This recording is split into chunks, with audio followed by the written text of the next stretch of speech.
कैसे हैं मेरे Changu Mangu? All good. I hope सब ठीक हो।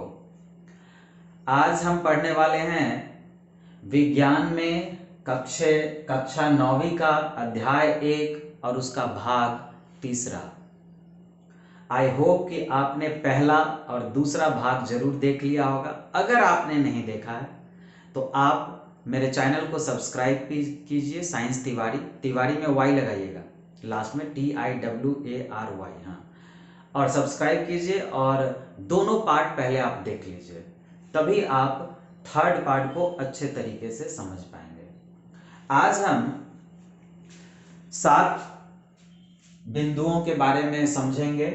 पहला जो पॉइंट होगा वह है पदार्थ की अवस्थाएं।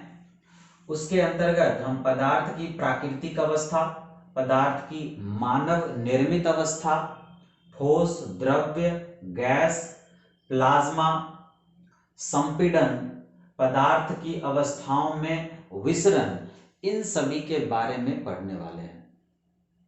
तो अगर आप तैयार हो तो चलिए शुरू करते हैं पदार्थ की अवस्थाओं के बारे में। और आज का जो पहला टॉपिक है वो है पदार्थ की अवस्थाएं। जी हाँ, आप सब तो जानते ही होंगे कि पदार्थ आपके आसपास कई सारे हैं। कुछ बहने वाला पदार्थ होगा, कुछ हवा में घुलनशील पदार्थ होगा, हवा में मिलने वाला पदार्थ, कुछ ऐसे पदार्थ होंगे, सबसे ज्यादा तो ऐसे पदार्थ हैं जिसके कुछ आकार हैं, जिसे आप ठोस कहते हैं, जिसमें कुछ आयतन हो, जो जगह घेरता हो। तो जगह तो सभी घेरती है, सभी में कुछ न कुछ द्रव्यमान अवश्य होता होगा। तो इन्हीं पदार्थ की अवस्थाओं के बारे में आज हम विस्तृत रूप से इसमें पढ़ने वाले हैं।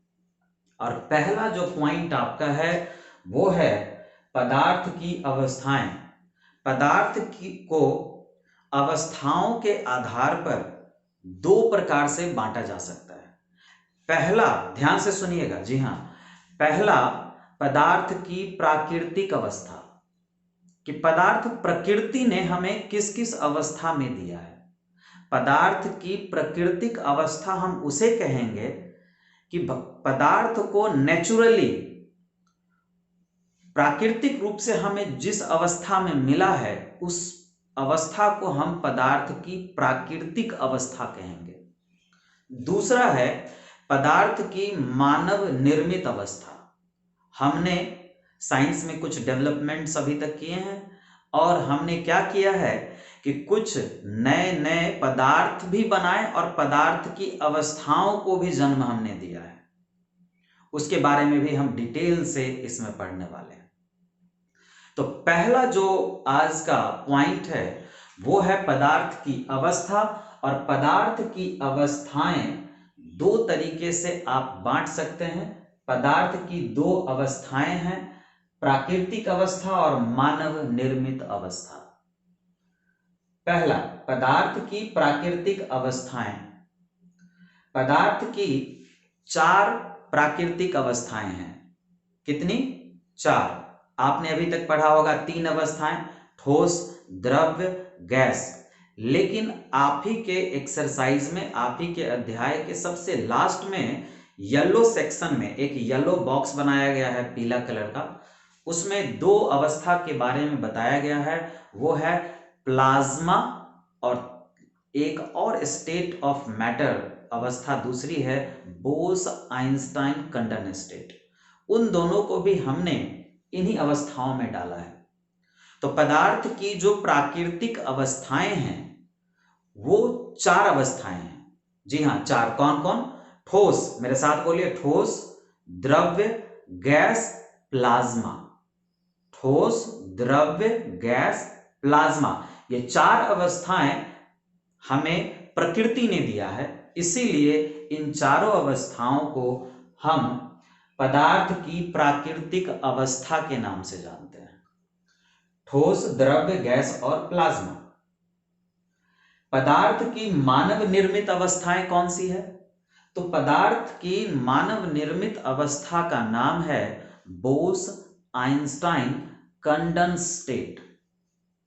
ये बोस-आइंस्टाइन कंडेंस्ड के बारे में हम सबसे लास्ट में थोड़ा सा डिटेल जरूर पढ़ेंगे। तो चलिए आते हैं और आगे की ओर पढ़ते हैं और देखते हैं कि क्या हो सकता है।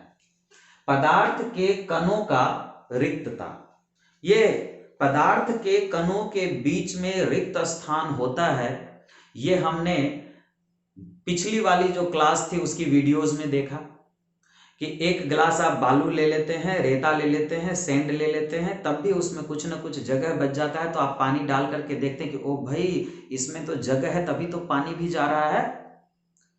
तो पदार्थ में रिक्त स्थान होते हैं।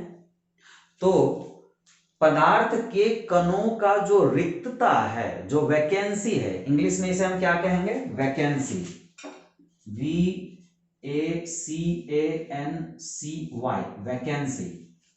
पदार्थ के कणों के बीच में जो रिक्तता है उसे हम किस तरीके से कंपेयर कर सकते हैं, तुलना कर सकते हैं।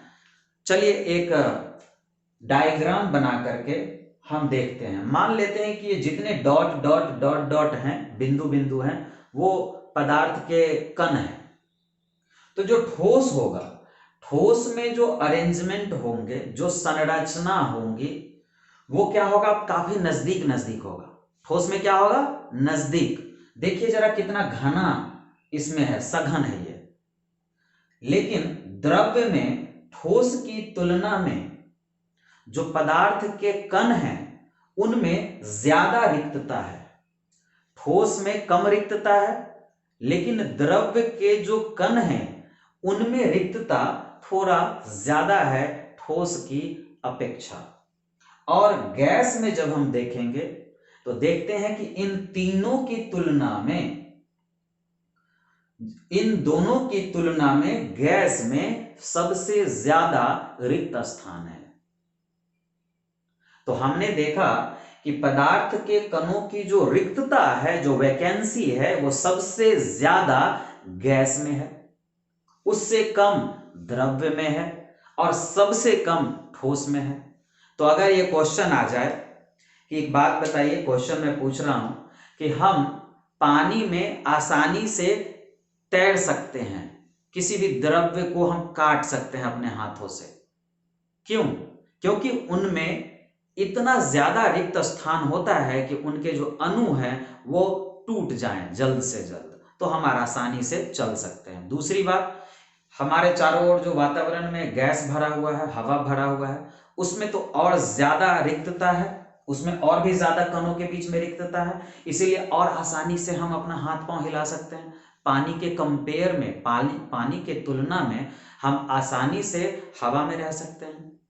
और इससे भी ज्यादा आसानी से अगर आपको रहना है ईज से, तो आप स्पेस में चले जाइए, वहां हवा ही नहीं है, वहां रिक्तता ही रिक्तता है, वैकेंसी ही वैकेंसी है।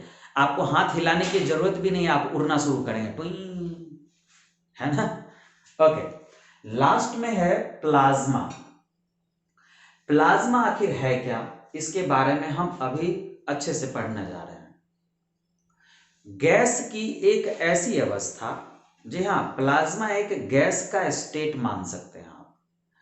गैस की एक ऐसी अवस्था जिसमें गैस बहुत ही ज्यादा ऊर्जावान हो जाए, एनर्जेटिक हो जाए, या फिर गैस अगर आयोनाइज हो जाए, उसमें धनात्मकता या ऋणात्मकता आवेश आ जाए, तो हम सिंपली कह सकते हैं कि अगर आपके पास कोई गैस है जो कि आवेशित हो, चाहे वो पॉजिटिवली चार्ज्ड हो या फिर नेगेटिव, धनात्मक हो या फिर ऋणात्मक हो, तो ऐसी गैस की अवस्था प्लाज्मा कहलाएगी। एक मैं डेटा यहां लिख रहा हूं प्लाज्मा के बगल में कि 3000 केल्विन टेम्परेचर, 3000 केल्विन टेम्परेचर पे जितने भी गैस हैं ऑलमोस्ट सभी के सभी आयोनाइज हो जाते हैं, मतलब कि आवेशित हो जाते हैं, और तब हम इन गैस को प्लाज्मा कह सकते हैं। क्या आपने अच्छे से समझा प्लाज्मा क्या है? प्लाज्मा गैस की वैसी अवस्था है जिसमें गैस अपने आवेश को जन्म देती है, प्लस या माइनस को, तो हम ऐसी गैस की अवस्था को प्लाज्मा कहेंगे। अच्छा, एक बात पूछते हैं हम आपसे, ठोस द्रव्य गैस आपने अभी थोड़ा सा समझा, ये जो मैटर हमने हाथ में लिया है पदार्थ, वो क्या है? ठोस। पानी जो आप पीते हैं वो क्या है? द्रव्य। हवा जो सांस लेते हैं वो क्या है? गैस। क्या आप बता सकते हैं कि आप अगर कुछ जलाते हो, लकड़ी जला रहे हैं, मम्मी आपकी खाना बनाती हो चूल्हा में तो चूल्हा आप जलाते हो, कोई पेपर जला दे, मान लीजिए कि आपके पास ये पेपर है, आप इसको जला दें, तो जलने के बाद जो फ्लेम निकलेगा, लौ निकलेगा, वो क्या होगा? क्या वो गैस होगा? क्या वो ठोस होगा? या फिर वो द्रव्य होगा?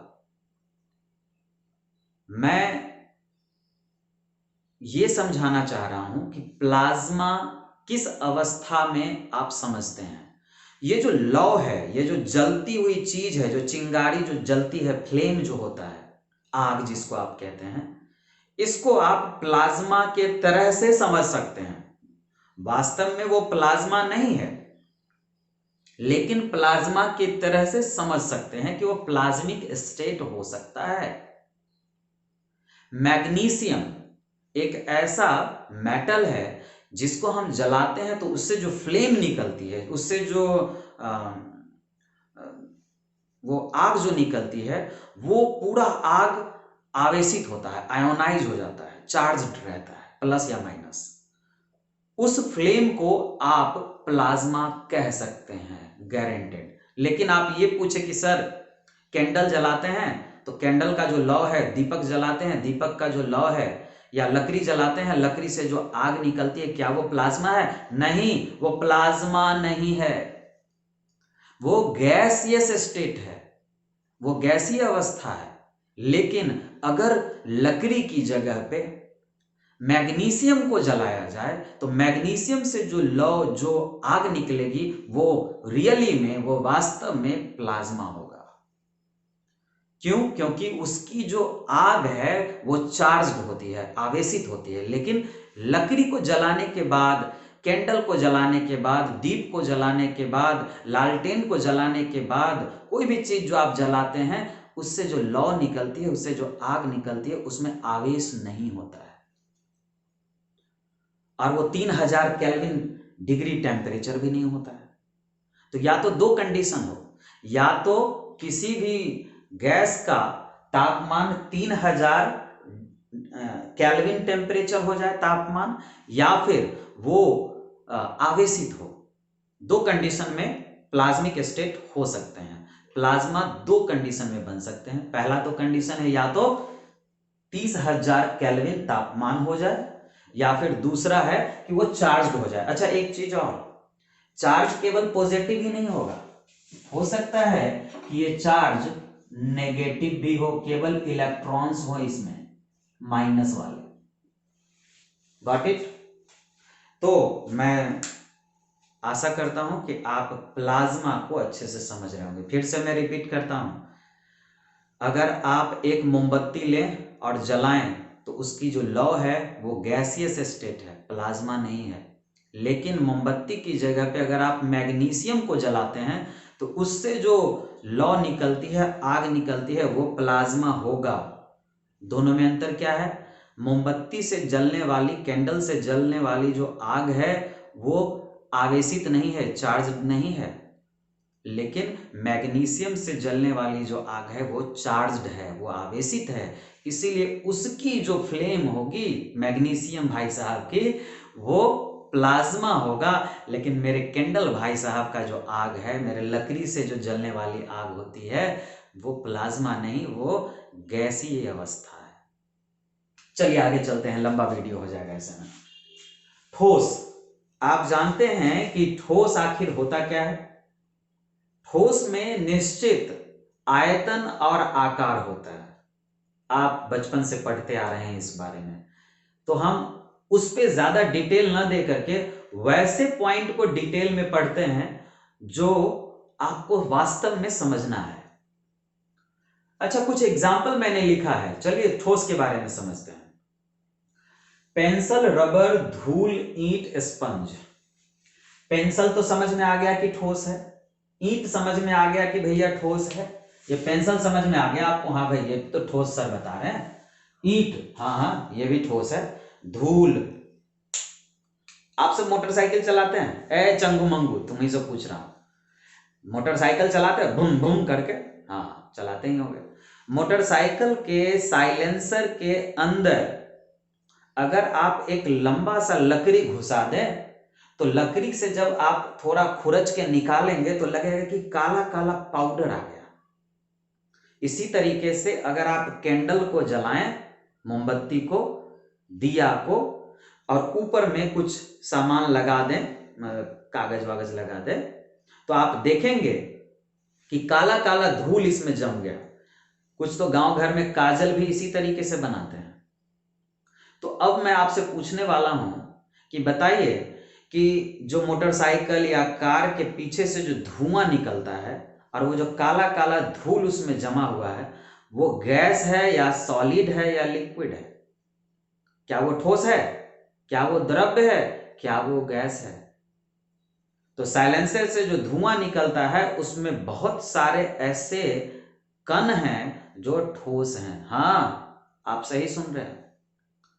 साइलेंसर से जो धुआं निकलता है किसी भी गाड़ी के, उसमें 50 से 60% कण निकलते हैं जो ठोस होते हैं, और इसको इंग्लिश में डिपोजिटेड सॉलिड कहते हैं। क्या कहते हैं? डिपोजिटेड, मतलब कि किसी के ऊपर में चढ़ के बैठ जाना, डिपोजिट हो जाने वाला सॉलिड। धूल क्या है? धूल भी ठोस का ही एक एग्जाम्पल है।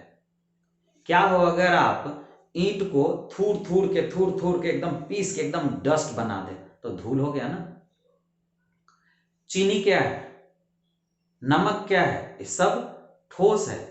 चीनी को अगर आप एक कटोरे में डाल दे तो कटोरा का आकार ले लेगा, चीनी को ग्लास में डाल दे गिलास का आकार ले लिया, चीनी को पॉलीथीन में डाल दे पॉलीथीन का आकार ले लिया। तो क्या चीनी आकार बदल रहा है? ना ना ना ना ना ना, चीनी आकार नहीं बदल रहा है। समझ में नहीं आया ना? चीनी, आप चीनी को किसी भी बर्तन में रखें, आप नमक को, मैदे को, आटे को किसी भी बर्तन में रखें, वो बर्तन का स्वरूप ले लेगा। इसका मतलब ये नहीं है कि चीनी, नमक, मैदा या आटा ये सारे के सारे द्रव्य हैं। नहीं, ये सॉलिड है, ठोस है। क्यों? क्योंकि चीनी के जो दाना है, चीनी का जो दाना है उसका आकार तो नहीं बदला। नमक के जो एक क्रिस्टल है, जो एक दाने है, उसका आकार बदला या नहीं? बिल्कुल नहीं बदला। इसी तरीके से आटे का जो एक कण होगा, क्या उसका आकार बर्तन में रखने से बदलता है? बिल्कुल नहीं। तो हम कह सकते हैं कि ये जो धूल है या आटा है या चीनी है, ये सारे के सारे ठोस हैं। इसी तरीके से अगर आपके पास रबर हो, रबर को आप अगर लंबा कर रहे हो तो उसकी आकृति बदल रही है। अगर आप इसमें से फोर्स हटा दे रबर पर से तो क्या होगा? फिर वो अपने जगह पे आ जाएगा, अपने रूप में आ जाएगा, स्वरूप में रिटर्न आ जाएगा। तो हम इसे भी सॉलिड कहेंगे। आप स्पंज को क्या कहेंगे? क्या वो लिक्विड है? क्या वो द्रव्य है? नहीं, वो भी ठोस है। क्यों? क्योंकि स्पंज की जो संरचना है, इसका जो बनावट है, वो इस तरीके से है कि उनके बीच में खाली जगह होता है, उसमें हवा भरा रहता है। जब उसके ऊपर में दबाव पड़ता है तो वो अपना आकार बदल लेता है और दबाव हटाने से वो पुनः अपने आकार में आ जाता है। इसीलिए वो क्या है? ठोस है। आपका तकिया, तकिया के ऊपर में बैठो, तकिया पिचक के पतला हो जाएगा, हट जाओ फिर उतना ही हो जाएगा। तो तकिया में भी हवा भरा रहता है। रुई भी तो रहता है, लेकिन रुई के बीच बीच में, फाहे के बीच में हवा भरा रहता है। ये मत कहना कि हवा ही भरा हुआ तकिया है। तो वो भी क्या है? रुई भी ठोस है। रुई भी ठोस है। धूल, रबर, स्पंज ये सारे ठोस हैं। अच्छा, मोटरसाइकिल से जो धुआं निकल रहा है, जो भी आपको मैंने बताया, वो भी ठोस है। गांव घर में जो काजल बनाते हैं वो भी ठोस है, धुएं से बनता है। मोटरसाइकिल के पीछे जो साइलेंसर है, साइलेंसर के अंदर में उंगली या फिर लंबा सा डंडा लगाएंगे तो काला काला धुआं डस्ट निकलेगा, वो भी सॉलिड है, वो भी ठोस है। तो अब हम पढ़ते हैं ठोस का विसरण। विसरण आप पिछली क्लास में पढ़ चुके हैं। आखिर विसरण है क्या?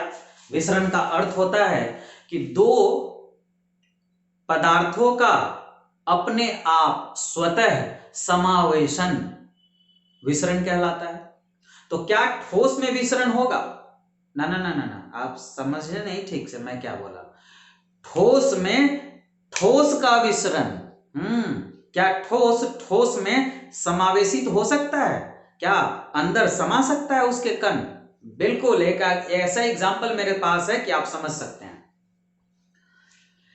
पहले तो नहीं, आज मैं अभी हम लोग व्हाइट बोर्ड पे पढ़ते हैं। आज भी सरकारी स्कूल्स में अगर आप जाएं तो काला काला बोर्ड आपको मिलेगा, जिसको आप सच में ब्लैक बोर्ड उसी को कहते हैं। तो ब्लैक बोर्ड पे अभी चौक से अगर आप लिख दें, ठीक है, चौक, जब आप चौक से ब्लैक बोर्ड के ऊपर में लिखें और मान लीजिए कि गर्मी की छुट्टी होने वाली है और लास्ट दिन टीचर्स ने कुछ लिखा, कुछ पाठ पढ़ाया आपको और छुट्टी हो गई और आपने उसको मिटाया नहीं, लॉक लग गया। 1 महीने के बाद, 1.5 महीने के बाद आप आते हैं और देखते ओ इस पे तो लिखा हुआ अभी तक। आप डस्टर उठाते हैं और इसको साफ करना शुरू करते हैं, लेकिन वो थोड़ा सा ही साफ होता है और वो जल्दी मिटता नहीं है। तब प्यून आता है और पानी से उसको अच्छे से धो के साफ करता है। एक बात बताइए, ये चौक के जो कण हैं वो ब्लैक बोर्ड पर से मिट क्यों नहीं रहे हैं? चौक ठोस है, ब्लैक बोर्ड क्या है? ठोस है। दोनों को अगर लंबे समय तक लिखा हुआ छोड़ दें तो दोनों के कण एक दूसरे में समावेशित हो जाएंगे, लेकिन समय ज्यादा लगेगा। तो ठोस में ठोस का विसरण संभव है। इसी तरीके से ठोस में गैस का विसरण बिल्कुल बड़ा आसान है। गैस, मान लो कि वातावरण में जो हवा है उसको हम गैस कहते हैं, और मोटरसाइकिल जो हम चला रहे हैं बुम बुम बुम, उससे गैस के साथ साथ छोटे छोटे धूल के पार्टिकल, जो पॉल्यूशन के पार्टिकल है, प्रदूषण के, वो भी निकल रहे हैं, वो सॉलिड होते हैं। जी हाँ, गाड़ी से जो धुआं निकलता है उसमें कुछ ऐसे कण हैं जो ठोस हैं। अब वो ठोस हवा में जाके घुल जाता है और इसी को तो आप प्रदूषण कहते हैं। तो ठोस हवा में, गैस में विसरित हो सकता है, लेकिन वो बहुत जल्दी होगा। अच्छा, तीसरा है कि द्रव्य और ठोस का विसरण। ये तो हमने कल भी पढ़ा कि पानी ले ले 1 गिलास, उसमें चीनी डाल दें, वो आसानी से विसरित हो जाएगी। लेकिन अगर तुलना करें कि ठोस में ठोस का विसरण, ठोस में द्रव्य का विसरण और ठोस में गैस का विसरण, तो विसरण की जो दर होगी वो सबसे पहले कौन घुलेगा? विसरण की दर मतलब सबसे पहले कौन घुलेगा? तो ठोस में गैस सबसे जल्दी घुल जाएगा, उसके बाद ठोस में द्रव्य घुलेगा। लेकिन ठोस में ठोस को घुलने के लिए, विसरित होने के लिए समय ज्यादा लगेगी, इसीलिए इसका दर क्या होगा? कम होगा। मेरे चंगू मंगू, अच्छे से ये समझ में आया कि ठोस का विसरण दर सबसे कम होगा। तुलना अगर करें ठोस द्रव्य के विसरण दर से और ठोस गैस विसरण दर से। Got it? आगे आते हैं, संपीड़न। संपीड़न का अर्थ होता है कंप्रेसिबिलिटी, कंप्रेशन, मतलब कि किसी चीज को दाब रहे हैं, दम लगा के दाब रहे हैं उसके आकार को बदलने के लिए। जैसे हम इस चौक को दाब रहे हैं, इसको कस के दाबते हैं। ठोस में संपीड़न, आकृति में बदलाव बाह्य बल के द्वारा बहुत कम होता है। बाह्य बल के कारण आकार में परिवर्तन। ठोस का संपीड़न 9 के बराबर होगा, द्रव्य में भी संपीड़न 9 के बराबर होगा, लेकिन ठोस की तुलना में थोड़ा सा हो सकता है, ठोस की तुलना में थोड़ा ज्यादा संपीड़न हो सकता है। किसमें? द्रव्य में। लेकिन जो अंतिम चीज हम पढ़ने वाले हैं संपीड़न का, वो मजेदार है, गैस में संपीड़न। गैस को कंप्रेस ज्यादा से ज्यादा किया जा सकता है। कैसे? आपका एलपीजी सिलेंडर जो घर में आप खाना में यूज करते हैं, सीएनजी सिलेंडर, ये सारे के सारे क्या है? कंप्रेस्ड हैं। इसी तरीके से जो कोरोना आया अभी, तो ऑक्सीजन का सिलेंडर का मारामारी हुआ, ऑक्सीजन के सिलेंडर में भी कंप्रेस करके ऑक्सीजन गैस डाला जाता है, मतलब संपीड़ित करके डाला जाता है। जगह है 1 लीटर, टंकी का जगह है 1 लीटर और उसमें भर सकते हैं हम 2 kg गैस, 2 किलो गैस भर सकते हैं संपीड़ित करके, उसको कंप्रेस करके। चलिए एक बेहतर एग्जांपल से इसको समझते हैं। मान लेते हैं कि मेरे पास एक सिरिंज है, सिरिंज तो जानते ही होंगे, इस तरीके का सिरिंज। मैंने इसको पीछे से निकाल दिया और इसके अंदर एक ठोस डाल दिया। कौन ठोस है? हमारा चौक डाल दिया और हमने क्या किया कि पीछे से इसको लगा दिया। अब बताइए, इसको प्रेशर हम डाल रहे हैं, क्या ये कंप्रेस होगा? क्या ये संपीड़ित होगा? नहीं। लेकिन क्या हो अगर आपके पास 1 गिलास पानी आप ले लें और सिरिंज से लिक्विड मतलब कि द्रव्य को निकाल लें। द्रव्य इसमें भर गया, देखो। अरे बार बार गिर क्यों रहा है बे? ये द्रव्य है, बिल्कुल द्रव्य है। हमने क्या किया कि द्रव्य ले लिया इसमें इस तरीके से और इसमें भरा हुआ है द्रव्य, ठीक है। इसको हमने कंप्रेस करने के लिए क्या करना है कि आगे से उंगली लगा दीजिए और इसको कंप्रेस कीजिए।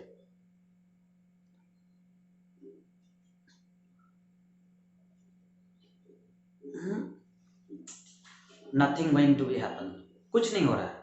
तो हम ये देखें कि संपीड़न जो है वो द्रव्य में भी 9 के बराबर है। लेकिन क्या हो अगर, निकल जा भाई। अब हमने क्या किया, ये खाली है बिल्कुल, इसमें हमने गैस को भर दिया। गैस इसमें हवा भरा हुआ है, इसके आगे हाथ लगा देते हैं। अब जरा देखिएगा ध्यान से, इसको हम अब दाबने वाले हैं। ओह, क्या हो रहा है? पीछे की तरफ फेंक रहा है, ये दब तो रहा है, संपीड़ित हो रहा है। दबाव डालने से इसके गैस की जो आयतन है उसमें कमी आ रही है। देखिए जरा,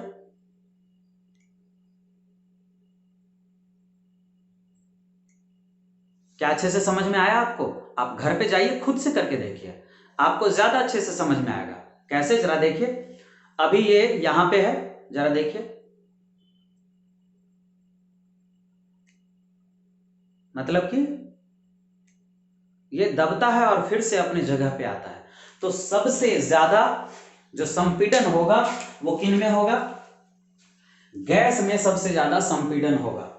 तो ठोस का संपीड़न सबसे कम होगा, द्रव्य का संपीड़न उससे ज्यादा होगा और उससे भी ज्यादा प्लाज्मा का संपीड़न होगा और प्लाज्मा से भी ज्यादा किसका संपीड़न होगा? गैस का। प्लाज्मा हमने यहाँ पे क्यों ठोसेर दिया? गैस की जैसे ही प्लाज्मा भी होती है, लेकिन उसमें क्या होती है? आवेश होती है, चाहे वो पॉजिटिव हो, प्लस हो, या फिर धनात्मक हो या ऋणात्मक। तो जब किसी जगह पे गैस है और वो चार्ज्ड है तो उसमें आवेश की वजह से विकर्षण ज्यादा होगा, तो ये ज्यादा विकर्षित होगा और इसमें कंप्रेशन थोड़ा घट जाएगा, संपीड़न। अगला है घनत्व। घनत्व का अर्थ है कि एक फिक्स आयतन में, एक निश्चित आयतन में द्रव्यमान कितना है। अगर एक निश्चित आयतन में, एक इकाई आयतन में, मान लेते हैं कि 1 क्यूबिक मीटर है, 1 क्यूबिक मीटर में द्रव्यमान कितना ज्यादा है? 1 cubic metre, 1 cubic metre, 1 cubic metre, इन तीनों का मान लेते हैं कि घनत्व 1 क्यूबिक मीटर है। इसमें द्रव्यमान ज्यादा है, इसमें कम है, इसमें उससे भी कम है। क्यों? क्योंकि ठोस के जो कण है बहुत नजदीक होते हैं, द्रव्य के जो कण होंगे वो ठोस से थोड़ा दूर होंगे और गैस के जो कण होंगे वो यहां होगा। ठोस, द्रव्य, गैस। तो बताइए, ये ज्यादा नजदीक है तो इसमें ज्यादा घुस सकता है, ये कम घुसेगा और ये उससे भी कम घुसेगा। तो द्रव्यमान किसका ज्यादा पड़ जाएगा? ठोस का, 1 घन मीटर में। उससे कम द्रव्यमान किसका होगा? द्रव्य का, और उससे भी कम होगा गैस का। इसीलिए घनत्व सबसे ज्यादा ठोस में होता है, उससे कम द्रव्य में, उससे कम गैस में, और सबसे कम घनत्व किसमें होता है? प्लाज्मा में। आगे का जो पॉइंट बच गया, द्रव्य, गैस, प्लाज्मा, संपीड़न हो गया, प्लाज्मा भी हो गया, द्रव्य, गैस और पदार्थ की अवस्था में विसरण, वो तो हम पढ़ ही रहे हैं। तो 2 और टॉपिक बचा है, इसको मैं मिटा के अभी लिखने वाला हूँ। ठोस तक पढ़ लिया। अब बारी है द्रव्य, गैस, प्लाज्मा और पदार्थ की अवस्थाओं में विसरण के बारे में जानने की। तो शुरू करते हैं फिर से हम द्रव्य के बारे में। जैसा कि आप जानते हैं, द्रव्य उसे कहेंगे जिसमें निश्चित आयतन तो हो लेकिन आकार अनिश्चित हो। जी हाँ, आयतन का निश्चित होना, मतलब कि अगर आपने 1 लीटर पानी बोतल में डाल दिया, पीने वाले बोतल में, और उसी पानी को 1 लीटर पानी को ही हम जग में डाल दें, आकार तो बदल जाएगा लेकिन वो 1 लीटर पानी तो 1 ही लीटर रहेगा ना। अगर आप उसी पानी को फर्श पे फैला दें या बाल्टी में रख दें, बकेट में डाल दें, किसी और भी सामान में डाल दें, पतीले में डाल दें, आकार बदल जाएगा लेकिन उसकी जो आयतन है, जो उसकी वॉल्यूम है, वो नहीं बदलेगी। दैट मीन्स जितनी भी द्रव्य लिक्विड वाली चीज़ें हैं उनकी आयतन निश्चित होंगी, बट उनकी जो आकृति, आकार है, वो अनिश्चित होगा। द्रव्यों में विसरण, द्रव्य में विसरण दैट मीन्स डिफ्यूजन सॉलिड के कंपेयर में ज्यादा होगा। क्यों? क्योंकि उसमें रिक्त स्थान जो होते हैं द्रव्य में, वो ठोस के तुलना में ज्यादा होती है। उसे हम रिक्त प्रसार कहते हैं। क्या कहते हैं? रिक्त प्रसार। तो रिक्त प्रसार द्रव्यों में ठोस की तुलना में ज्यादा होते हैं, जिसकी वजह से द्रव्यों में विसरण ठोस विसरण के अपेक्षा ज्यादा होती है। क्या आप मेरे पॉइंट को समझे अच्छे से? ओके, आगे चलते हैं, देखते हैं कि द्रव्यों में विसरण क्या है। द्रव्य में रिक्त प्रसार के कारण विसरण संभव होता है। द्रव्य द्रव्य विसरण, द्रव्य में द्रव्य का समावेशित होना द्रव्य द्रव्य विसरण कहलाता है। पानी और अल्कोहल को मिला दे, ये देखो मेरे चंगू मंगू, पानी और अल्कोहल, हाँ, जिसे आप शराब कहते हैं। तो पानी, नीट मत पीते हैं, नीट थोड़े ना सब पीते हैं। तो पानी और अल्कोहल जो है उसे आप अगर मिलाते हैं तो वो द्रव्य में क्या है? द्रव्य का मिश्रण है। लेकिन कुछ ऐसे भी द्रव्य हैं जो मिल नहीं पाते हैं। जैसे पानी में तेल को आप मिलाते हैं, क्या ऑयल, तेल पानी में मिल पाएगा? बिल्कुल नहीं। लेकिन हाँ, डीजल और केरोसिन को अगर आप मिलाते हैं वो आसानी से मिल जाएगा। तो कुछ द्रव्य ऐसे हैं जिनका प्रसार, जिनका विसरण संभव है। तो विसरण जो है वो बहुत तेजी से हो सकता है। द्रव्य गैस का विसरण हम पिछले ही क्लास में पढ़े थे कि मान लीजिए कि पोखर में, तालाब में पानी है और तब पानी के ऊपर में जो हवा का जो फैलाव है, उसमें जो ऑक्सीजन और कार्बन डाइऑक्साइड है वो धीरे धीरे उस पानी के अंदर मिश्रित होते रहती है उसके सतह पे। तो इसे हम द्रव्य गैस के विसरण के उदाहरण के तौर पे ले सकते हैं। तो ये बात तो थी द्रव्य की। अब बारी है गैस की। गैस क्या है? गैस में न तो निश्चित आयतन होती है और न ही आकार। तो इसके दोनों ही चीज अनिश्चित हैं। आयतन और आकार दोनों ही चीज क्या है? इसके अनिश्चित हैं। गैसीय प्रसार कैसे संभव है? अब जिस तरीके से ठोस में विसरण होता है, जिस तरीके से द्रव्य में विसरण होता है, उसी तरीके से गैस में भी विसरण संभव है। और ठोस के विसरण द्रव्य के विसरण से कई ज्यादा विसरण की दर गैस में ज्यादा होंगी। ऐसा क्यों? इतना तो आप पढ़ ही लिए हैं, समझ चुके होंगे। क्यों? क्योंकि ठोस में जो रिक्त प्रसार है वो कम है, द्रव्य में रिक्त प्रसार थोड़ा ज्यादा है, और गैस में द्रव्य की तुलना में भी रिक्त प्रसार ज्यादा है। तो इसकी वजह से जो समावेशन है दो अलग अलग अवस्थाओं का, पदार्थ की अवस्थाओं का, वो जल्दी होगा। किसमें? गैस में। तो गैस में गैस का विसरण, हमने गैस में द्रव्य का विसरण, गैस में ठोस का विसरण पहले ही पढ़ लिया। अब बारी है गैस में गैस की विसरण की।